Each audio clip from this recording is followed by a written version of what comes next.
Dans cette capsule vidéo consacrée aux recherches textuelles, nous allons étudier quelques algorithmes de recherche de texte dans une chaîne donnée. Nous allons tenter de voir à partir d'exemples simples pourquoi la méthode utilisée impacte fortement le temps de traitement et ainsi pourquoi un pré-traitement est souvent nécessaire afin d'optimiser leur fonctionnement en nous basant sur l'algorithme de Boyer-Moore.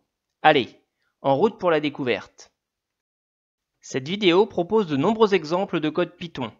N'hésitez pas à mettre la vidéo sur pause lorsque cela est nécessaire, puis tapez sur votre IDE Python préféré les différents codes afin de bien les assimiler. C'est en effet en codant que l'on apprend à coder. Nous allons commencer par voir tout d'abord les grands principes de la recherche textuelle à partir de l'algorithme le plus simple, la recherche naïve. Trouver les occurrences d'une chaîne de caractères, un motif, un mot ou plus généralement ce que l'on appellera une clé dans un texte est un problème très fréquent. Recherche d'une page web sur Internet avec des mots-clés, éditeur de texte, etc. Les algorithmes de recherche de chaînes de caractères sont également très utilisés en bioinformatique, tout particulièrement dans la recherche d'ADN, où pour trouver une séquence, on doit rechercher des mots courts comme des séquences de brins marquant le début d'un gène, des mots plus longs afin de déterminer la présence d'allèles particuliers sur certains gènes. Les supercalculateurs effectuant du séquençage de génomes utilisent de nombreux algorithmes de recherche textuelle. Leur optimisation est un enjeu majeur pour la recherche génétique. Passons tout d'abord à notre premier exemple de recherche dite naïve. Première méthode intuitive pour rechercher une occurrence, la recherche dite naïve ou de force brute.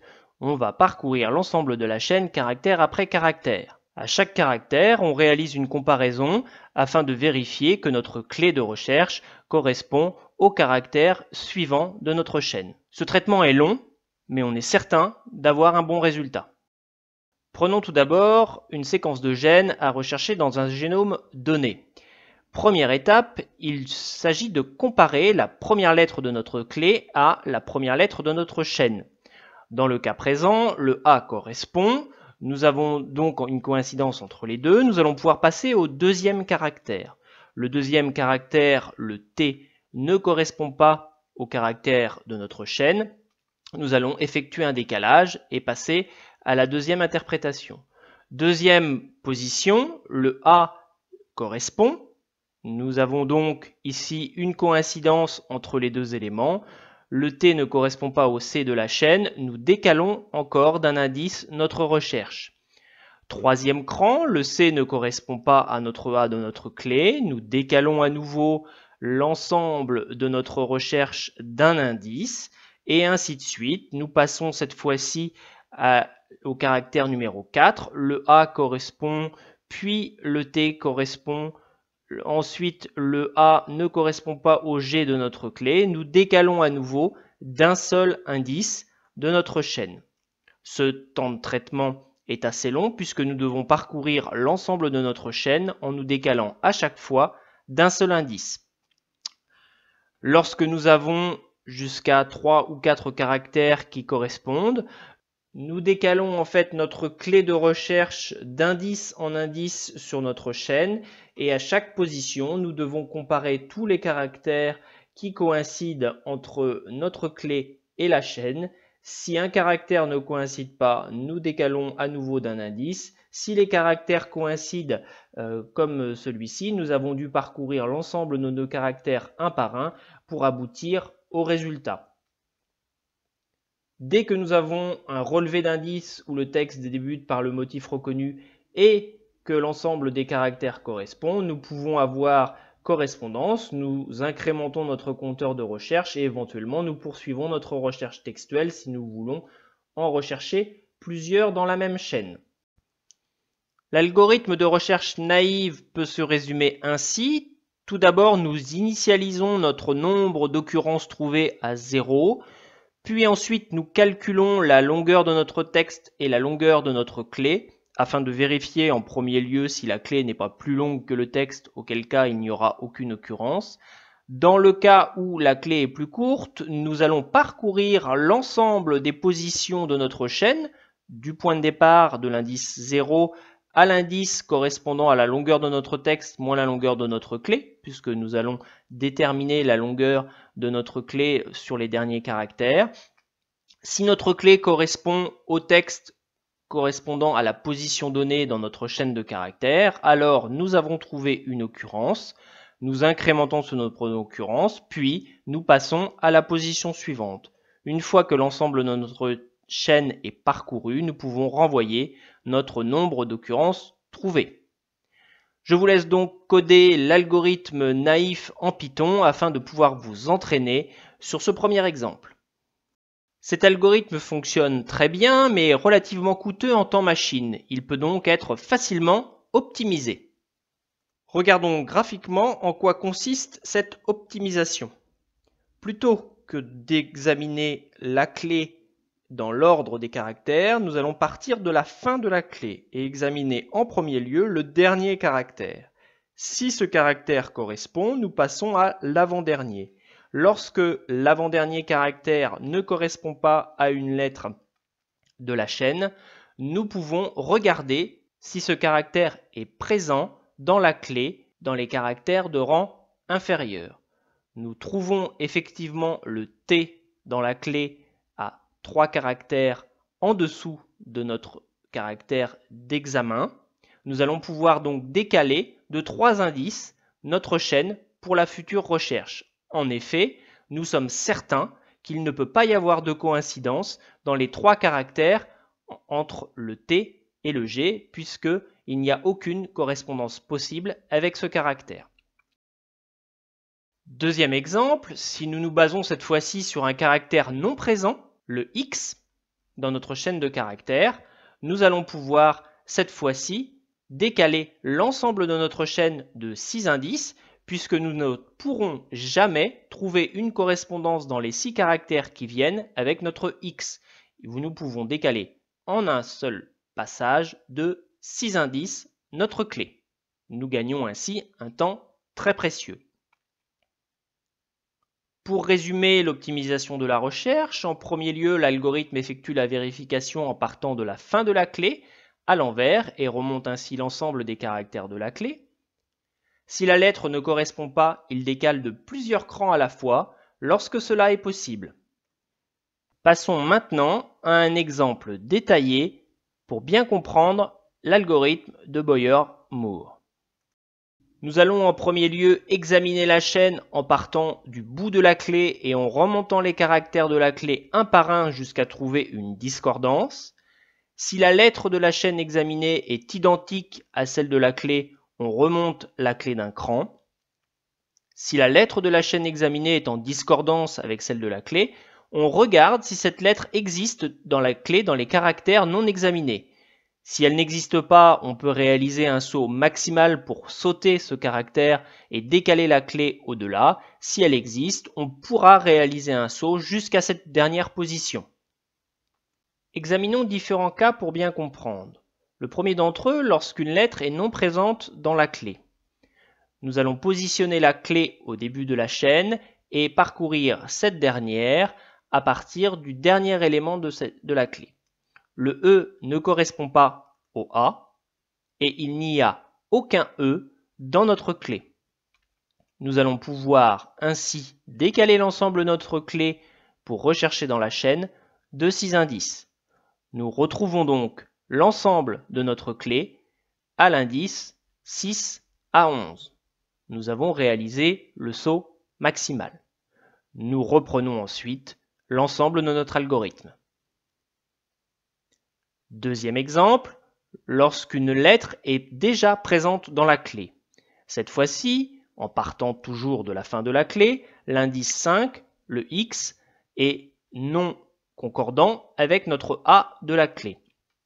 En revanche, le X est déjà présent dans la clé à l'indice 1. Nous pouvons en déduire qu'il n'est pas possible de trouver l'ensemble de notre clé sans avoir réalisé un décalage de 4 indices au moins. Nous allons donc positionner notre clé en la décalant de 4 indices pour venir la mettre en correspondance entre l'indice 4 et 9. Puis, nous reprenons le cours de notre algorithme.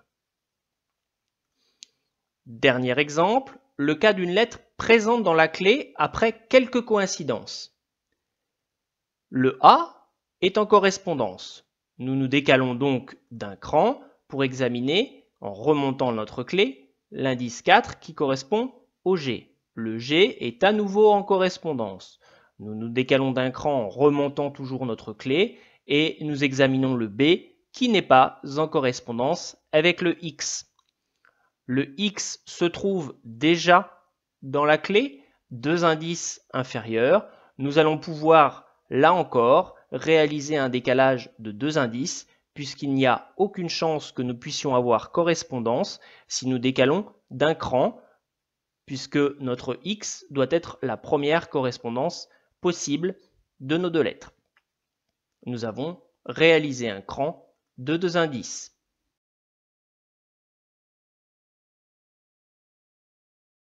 Résumons maintenant l'intérêt du pré-traitement dans l'algorithme de Boyer-Moore. Tout d'abord, l'idée de ce pré-traitement. Le pré-traitement consiste à ce que l'algorithme connaisse les caractères qui se trouvent dans la clé. Avant de lancer l'algorithme, il faut donc créer une table de saut pour chaque caractère de la clé. On y indique l'écart minimal entre une lettre de la clé et la fin de la clé. La dernière lettre est traitée à part, l'écart maximal si elle n'est pas présente ailleurs dans la clé. Les sauts effectués lors du traitement permettent de réduire sa durée. Plus la clé est longue, plus l'algorithme est efficace pour la trouver, car les sauts sont en moyenne plus grands. Il faut donc, au préalable à tout traitement, construire un dictionnaire des sauts. Voici son algorithme. Pour toutes les lettres de la clé, sauf la dernière, ajoutez au dictionnaire des lettres présentes la position de la lettre par rapport à cette même dernière, c'est-à-dire le saut possible à effectuer si la lettre est trouvée. À vous donc de coder cet algorithme de construction du dictionnaire de sauts en Python. Ce n'est pas très compliqué. Maintenant que nous avons bien compris l'algorithme et que nous avons tous les éléments, résumons celui-ci synthétiquement. La première étape de l'algorithme de Boyer-Moore consiste à réaliser le pré-traitement, c'est-à-dire à réaliser la table des sauts possibles.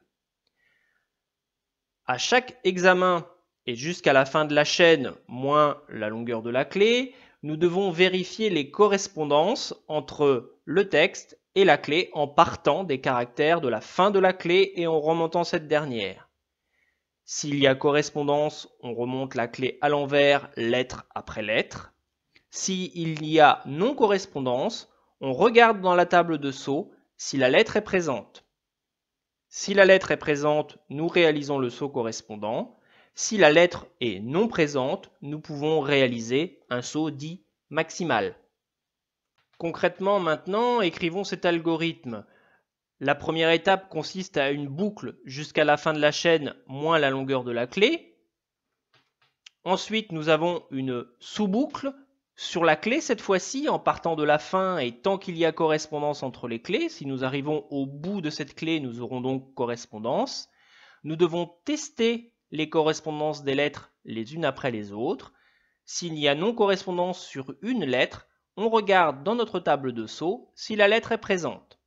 Si la lettre est présente, nous allons chercher le saut correspondant dans cette table et nous effectuons, puis nous recommençons notre boucle principale.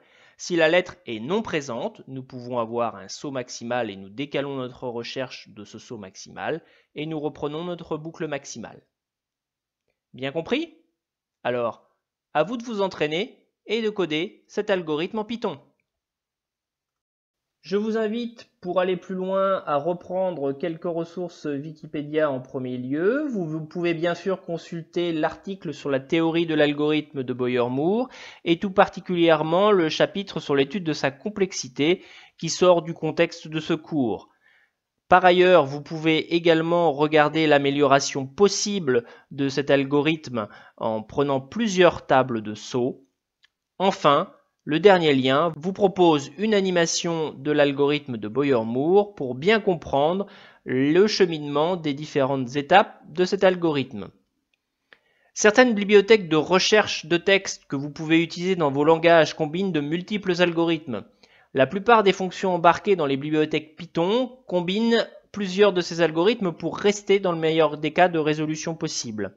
Il existe une multitude d'autres algorithmes de recherche textuelle, plus ou moins performants suivant les cas.